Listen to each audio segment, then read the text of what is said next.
about countries joining hands to challenge the US dollar. At the forefront of this is BRICS, that's Brazil, Russia, India, China. Principles, standards, criteria, and procedures of the BRICS expansion process. BRICS summit has been underway. It's a big moment for BRICS, a group of 5 nations that has pledged to champion the global world powers, now more than doubling the ranks. The move will also help BRICS becoming a geopolitical rival to G7. Hey everyone, welcome to our channel. Recently, in the 15th summit of BRICS in Johannesburg, 6 countries, Ethiopia, Argentina, Egypt, Iran, Saudi Arabia and UAE are joined BRICS. And to be honest, it is a massive move in the geopolitics. So in this video, we are going to deep dive into it and make it understand how this BRICS will change the world order. And does BRICS have the ability to challenge the G7 countries? Firstly, why BRICS will form? In 2001, the chairman of Goldman Sachs published a report on how by the end of 2050, Russia, China, Brazil and India would collectively uphold the global economy. So in this context, in 2006, this country's foreign minister met in New York City and from BRIC.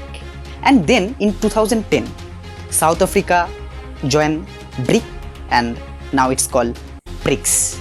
So the main focus of this organization was on improving the global economic situation and reform in the economic institutes like World Bank, IMF. Now understand why it is important for reforming these institutes. Let's go to history into World War I and II. Firstly, US supplies major weapons and goods to the Allies power, and in return, US got gold. And by the end of World War II, US became the major gold holder.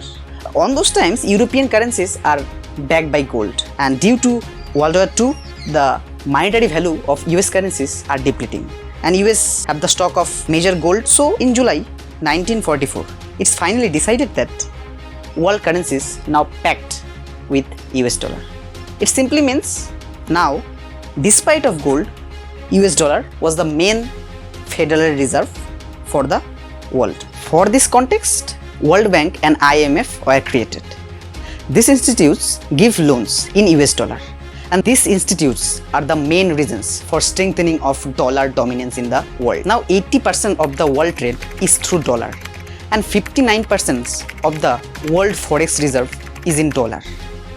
Now understand a simple economics. US dollar is internationally used as a trade currency. So if US faces inflation, the government increase the interest rate in US for getting down this inflation.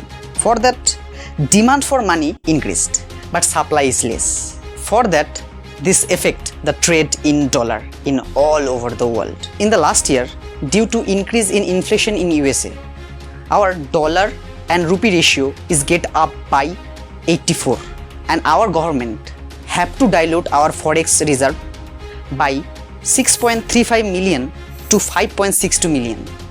So it is very important to find an alternative solution for this problem. In 2015, all BRICS members collectively made the new development bank and the contingent reserve arrangement. The new development bank is mainly focuses on the infrastructural project, and the contingent reserve arrangement or the CRA is provide the framework of protection against the global liquidity pressure and create some alternative of swift payment system. Already most BRICS bilateral trade payments are done by each country's own currency, and recently we see that Russia sold lot of oils to India dealing with rupees. When Russia invaded Ukraine, Russia was going through many sanctions by the Europe. Russia's $300 billion was freezed by US. So it is now clearly seen that US dollar is now an international weapon. Brazil's 90% trade are dollar dominated. China is trying very hard to de-dollarization of the trade. Now our India is trying to force rupee in the international trade. So the BRICS countries are working to bring a new reserve currency to better serve their economic interests. Now, why BRICS joins the other 6 countries? UAE, Iran and Saudi Arab. They have the major oil and gas. The whole trade of oil and gas in the world is through US dollar. Now, if the BRICS countries can make their own payment system or own currency, the Middle East countries can easily replace dollar by this currency, and it's maybe the end of dollar hegemony in the world. Ethiopia is the second most populous nation in Africa and one of the fastest growing economy in that region, on estimated of 6.4% growth in financial year 2021 and 22. And Egypt occupies a crucial geostrategic location, as 12% of world trade is passes through Suez Canal, and the Argentina and Egypt also a better dependency on China. Now compare BRICS with the G7 countries: USA, Japan, Germany, Italy, Canada, France and UK together forms G7 countries. Firstly, we look at the contribution of these two groups in the PPP or purchasing power parity term. The BRICS have a little edge over G7 countries in PPP term. BRICS have the GDP in PPP term is 31.67% and G7 have the global GDP in PPP term is 30.31%. BRICS bring together world 41% of the population and 24% of the world GDP.